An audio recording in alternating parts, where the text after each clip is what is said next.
ಇದು ಒಂದು daring sir. ಒಂದು ಟೀಮಲ್ಲಿ 8 ಜನ ಇರ್ತಾರೆ ಸರ್, 7 ಜನ ಒಬ್ಬರಿಗೆ ಸ್ಟೂಡೆಂಟ್ ಆಫ್ ದಿ ಅವಾರ್ಡ್ ಕೊಡ್ಬೇಕು ಅಂತ ಸರ್. ಆದ್ರೆ ಒಬ್ಬ ಸಿಂಗಲ್ ಸಿಂಹ ನನಗ್ ಬೇಕು ಅಂತ ನಿಂತ್ಕೊತಾನೆ ಸರ್. ಅದು ಸರ್ ಡೇರಿಂಗ್ ಅಂದ್ರೆ ಸರ್. ಅಶ್ವಿನಿ ಅವರೇ ನೀವ್ ಹೇಳಿ. ಸೊ ನನ್ನ ಪ್ರಕಾರ ಅಶ್ವಿನಿ ಗೌಡ ಅಂದ್ರೆ ತಾಕತ್ತು ಅಂದ್ರೆ ಅಯ್ಯೋ ಅಶ್ವಿನಿ. ಸರ್, ನನಗೆ ಡಿವೋರ್ ಮಾಡಿ ಸರ್. ನಾನು ಆಚೆ ನಿಂತ್ಕೊತೀನಿ ಪ್ಲೀಸ್. ನಾನು ಡಿಸ್ಮಿಸ್ ಮಾಡಿ ಕಳಿಸಿ ಸರ್. ನಾನು ಬೇರೆ ಕಾಲೇಜಿಗೆ ಸೇರ್ಕೊತೀನಿ.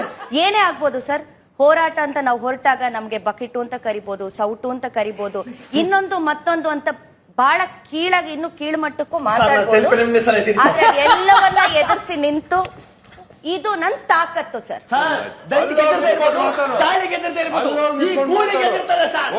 ನಾನು ಸೆಲ್ಫ್ ರೆಮಿನಿಸ್ಟರ್ ಆಯ್ತೀನಿ ಸರ್. ನನ್ಗೆ ಇಷ್ಟ ಇಲ್ಲ ಸರ್. ಕೆಳಗಡೆ ಕೂತ್ಕೊಳ್ಳಿ.